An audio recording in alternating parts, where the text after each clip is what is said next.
What's going on, guys? Welcome back to the channel. And this is my 529 college savings plan journey, my video series for my 4 kids that you can see in the picture behind me. So I want to share basically everything about my kids' 529 college savings plan, just so you can see how it all works. I'm going to share with you the balances. I'm going to share with you how we're invested and performance numbers, all the numbers behind it. So let's go ahead and get started. So the last time that I posted on this was from August the 10th. And it was this video, my actual kids 529 savings plan update for August 2022. And you can see the total balance right up here. We had $38,458 and a penny for all 4 kids. So that's the total balance. So let me go ahead and start with the balances and the balances that we are right now. So here are my 4 kids. So we have Cody, Lexi, Callie, and Josie.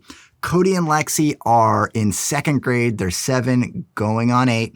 Callie is in kindergarten. She is 5 going on 6. And Josie is 2 going on 3, not in school yet. So these are all the balances as of August the 10th. And they add up to that $38,458 and a penny. And these are the balances as of today, January the 6th. So these all add up to a grand total of $47,518.80. So that's the balance right now. Now, how much have we put into all of these plans over from August the 10th up until January the 6th? We've made total contributions of $10,500 over that time frame. So let me go ahead and pull up the transaction so we can see, just so I can show you how we break it down. So right here on my Google sheet, I have contributions. You can see the date right there, 12/23. So all the ones in yellow are just for December, so you can see how I break it up. And I want to show you exactly what I am doing. So I'm making a contribution of $100. It doesn't tell you which plan we're putting them into here, but I made a contribution of $100, then another one on 12/23, a $300 contribution on 12/23, a $200 contribution on 12/23, a $200 contribution on 12/16, then a $500 contribution on 12/13, and then we have a $500 contribution on 12/13 again, and another $200 contribution. So that equals, on a monthly basis, $2,100. And if you look at it over that 5 months, that's where we get the $10,500.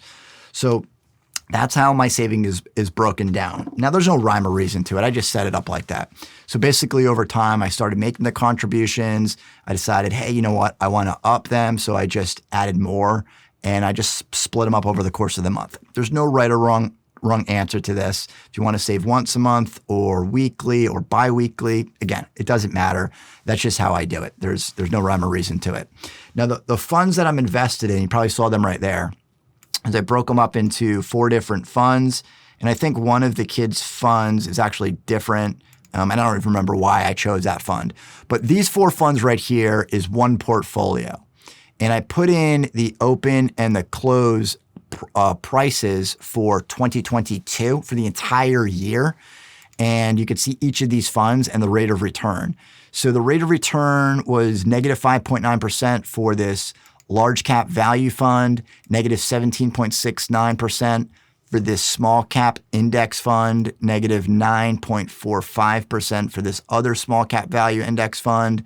And then surprisingly, this U.S. small cap value fund was positive at 5.5%. Now, if you're not watching the market, last year 2022 was terrible at negative 19.44% on the S&P 500. So a positive number, that is really good.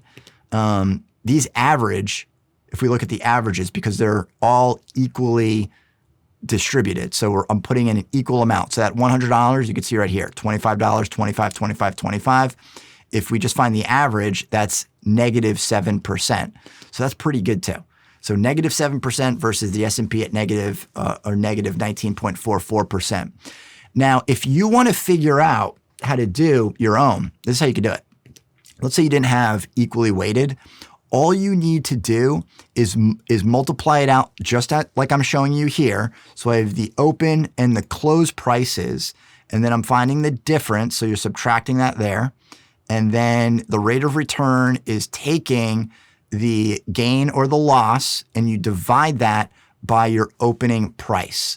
Once you get that, you can then multiply it. And I'll show you, it's going to give us the same answer. But if we did equals and the rate of return multiplied by what percent you're putting into. So in this case, it's a quarter. So we put 0.25. Then we could put 0.25. That's how you figure out the weighting of a rate of return if they're not all exactly the same. But like I said, if we did that for all 4 of these funds, it's going to be the same because that's what it is. So if we did that, and then you just add them up. So we would do equals SUM for sum. And then you can just add those up, put them in brackets, and it's going to give us exactly the same rate of return because it is. So that's how you can figure out if they're not exactly the same in your own portfolio.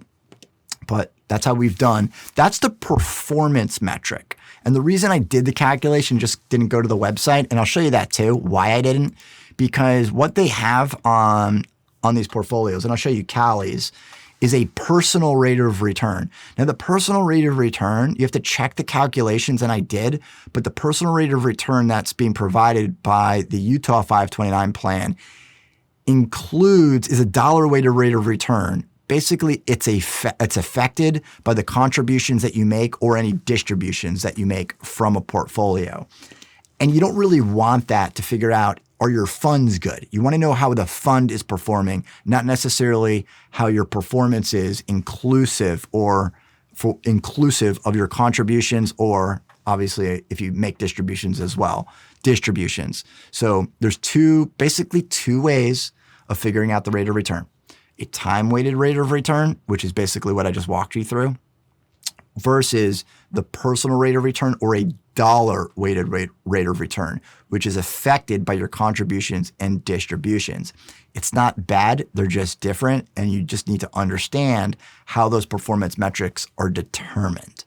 So let me also show you this. So if we go back to here and we click on it and we look at what is the rate of return for 2022, we go January 1st, if I can get it in there. Let's see, let me delete that whole thing. January 1st, come on, January 1st, 2022, and we'll do 12/31/2022, and then I'll go calculate.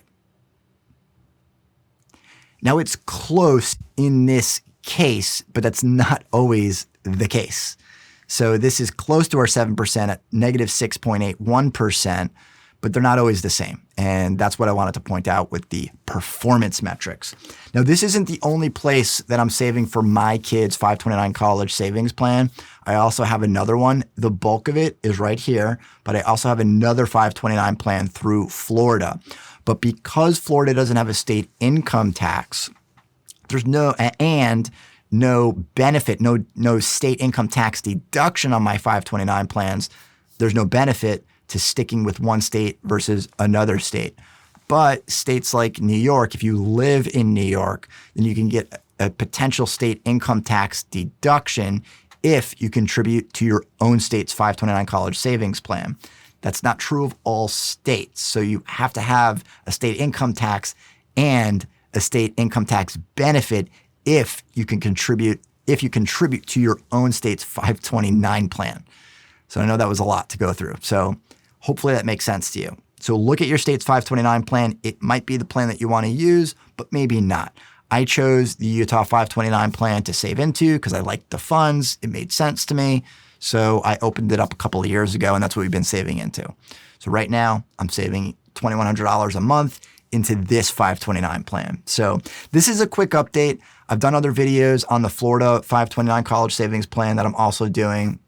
I also am saving into some Coverdell educational savings accounts. I have videos on that as well, and into their UTMA accounts. I also have videos on that as well. But hopefully this is a quick update.